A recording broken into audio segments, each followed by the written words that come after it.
বিশ্ববিদ্যালয় মানেই হবে নিজস্ব ক্যাম্পাস, বিশুদ্ধ শিক্ষার পরিবেশ আর নির্ভরযোগ্য অবকাঠামো। কিন্তু পিরোজপুর বিজ্ঞান ও প্রযুক্তি বিশ্ববিদ্যালয়ের শিক্ষার্থীরা এই ন্যূনতমটুকুও পাচ্ছেন না। বছর পেরিয়ে গেলেও জমি অধিগ্রহণ ছাড়া আর কিছুই হয়নি। শিক্ষার্থীদের ভবিষ্যৎ যেন আটকে গেছে ভাড়া বাসার চার দেওয়ালের ভেতর। অনুমোদনের পর দীর্ঘ সময় পেরিয়ে গেলেও বিশ্ববিদ্যালয়ে স্থায়ী ক্যাম্পাস নির্মাণের দৃশ্যমান কোনো অগ্রগতি নেই। প্রশাসনিকভাবে জমি অধিগ্রহণের অনুমোদন মিললেও এখনও ভাড়া বাসায় চলছে শিক্ষা কার্যক্রম, যা নিয়ে হতাশ ও ভোগান্তিতে রয়েছেন শিক্ষার্থীরা। বর্তমানে পিরোজপুর ও ঢাকায় ভাড়া নেওয়া দুটি অফিস কাম গেস্ট হাউসে পরিচালিত হচ্ছে পিরোজপুর বিজ্ঞান ও প্রযুক্তি বিশ্ববিদ্যালয়ের প্রশাসনিক কার্যক্রম। পাঠদান চলছে পিরোজপুরে ভাড়ানো একটি বাড়িতে। এছাড়া পিরোজপুর সরকারি মহিলা কলেজের ছাত্রী হলের একটি তলায় বিশ্ববিদ্যালয়ের ছাত্রী হোস্টেল ও শহরের খামকাটা সড়কের একটি ভবনে ছাত্র হোস্টেল করে চলছে বিশ্ববিদ্যালয়ের কার্যক্রম। অন্যদিকে বিশ্ববিদ্যালয়ের স্থায়ী ক্যাম্পাস নির্মাণের জন্য পিরোজপুর সদর উপজেলার কদমতলা এলাকায় আঞ্চলিক মহাসড়কের পাশে ৭৫ একর জমি অধিগ্রহণের প্রশাসনিক অনুমোদন পাওয়া গেল এখন পর্যন্ত অধিগ্রহণ বা ভবন নির্মাণের কোনো দৃশ্যমান কার্যক্রম শুরু হয়নি। কার্যকর পদক্ষেপের অভাবে বিশ্ববিদ্যালয়ের শিক্ষার্থী ও অভিভাবকদের মধ্যে দেখা দিয়েছে উদ্বেগ ও অসন্তোষ। শিক্ষার্থীদের দাবি, দ্রুত স্থায়ী ক্যাম্পাস নির্মাণের কাজ শুরু করে একটি পূর্ণাঙ্গ বিশ্ববিদ্যালয় প্রতিষ্ঠায় উদ্যোগ নেওয়া হোক। আমরা দীর্ঘ ৬-৭ মাস ধরে একটা অস্থায়ী ক্যাম্পাসে, একটা অস্থায়ী ভাড়া বাড়িতে ক্লাস করছি। এর জন্য আমাদের নানা ধরনের অসুবিধা ফেস করতে হয়। আমাদের বিভিন্ন কালচারাল ফেস্ট ভালোভাবে করতে পারি না, বা এডুকেশনাল কোনো ফেস্টও আমরা ঠিকভাবে করতে পারছি না। এখানে আমরা কো-কারিকুলাম অ্যাক্টিভিটিস করার জন্য কোনো উপযুক্ত ক্লাসরুম বা কোনো প্লেস পাচ্ছি না, যার জন্য আমাদের কেরিয়ারে এটা খুব খারাপ প্রভাব ফেলবে বা আমাদের কেরিয়ার খুব তাড়াতাড়ি আমরা ডেভেলপ করতে পারবো না। এখানে আমরা আসি, ক্লাস করি, চলে যাই, যার কারণে আমাদের বন্ধুদের মধ্যে তেমন কোনো বন্ডিং হয় না।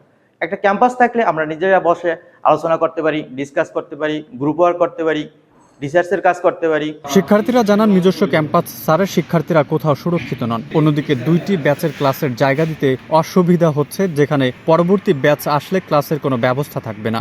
অস্থায়ী ক্যাম্পাস থাকার কারণে আমাদের অনেক সংকট হচ্ছে, নিরাপত্তাহীনতা। তাছাড়া আমাদের ল্যাবও মাত্র একটি, যেটার কারণে ল্যাব ফেসিলিটিস আমরা পাচ্ছি না। তাছাড়া অস্থায়ী হলের কারণেও আমাদের অনেক দূরে হয়ে যাচ্ছে অস্থায়ী হল থেকে অস্থায়ী ক্যাম্পাস। ওদের স্বপ্ন পূরণে পাশে থাকতে পেরে আমরা গর্বিত। ফিজিবিলিটি স্টাডি করার ক্ষেত্রে সরকারের ঊর্ধ্বতন কর্তৃপক্ষের সহায়তা চেয়েছেন বিজ্ঞান অনুষদের ডিন। বিশ্ববিদ্যালয়ের বাউন্ডারি দিয়ে কমপক্ষে দুটি একাডেমিক ভবনের ব্যবস্থা করার কথা বলেন তিনি। আমি অথবা জেনেছি যে আমাদের ভূমি অধিগ্রহণের ব্যাপারটা হয়ে গেছে, কিন্তু প্র্যাকটিক্যালি আমরা আসলে কিছু দেখতে পাচ্ছি না। এ কারণে আমি ঊর্ধ্বতন কর্তৃপক্ষের কাছে আবেদন করব যেন এই কাজগুলো ভূমি অধিগ্রহণ থেকে শুরু করে ফিজিবিলিটি স্টাডি এবং পরবর্তী যেমন স্ট্রাকচারাল ডেভেলপমেন্টগুলো যেন অতি দ্রুত করা হয়, এবং সংশ্লিষ্ট কর্তৃপক্ষের কাছে আমার এটাই অনুরোধ থাকবে। বিশ্ববিদ্যালয়ের উপাচার্য অধ্যাপক ডক্টর মোহাম্মদ শহীদুল ইসলাম জানান, অতি দ্রুত কাজগুলো সম্পন্ন করে বিশ্ববিদ্যালয়ের স্থায়ী ক্যাম্পাসে আমরা যেতে পারবো।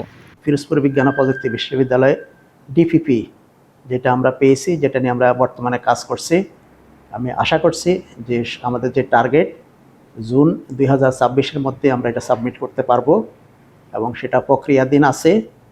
এবং বিশ্ববিদ্যালয়ের জন্য সদর উপজেলায় 75 একর জমির প্রশাসনিক অনুমোদন পাওয়া গেছে, এবং যেখানে পরিবেশ অধিদপ্তরের ছাড়পত্র পাওয়া গেছে, এবং যেখানে আমরা 50 বছরের একটা মাস্টার প্ল্যান করব, যেখানে ক্যাম্পাস মাস্টার প্ল্যান এবং একাডেমিক মাস্টার প্ল্যান থাকবে। 2024 সালে ইউজিসির অনুমোদন অনুযায়ী বিশ্ববিদ্যালয়ের বিজ্ঞান অনুষদে গণিত, পরিসংখ্যান ও মনোবিজ্ঞান এবং প্রকৌশল ও প্রযুক্তি অনুষদে কম্পিউটার বিজ্ঞান ও প্রকৌশল নামে 4টি বিভাগ নিয়ে বিশ্ববিদ্যালয়ের কার্যক্রম শুরু হয়।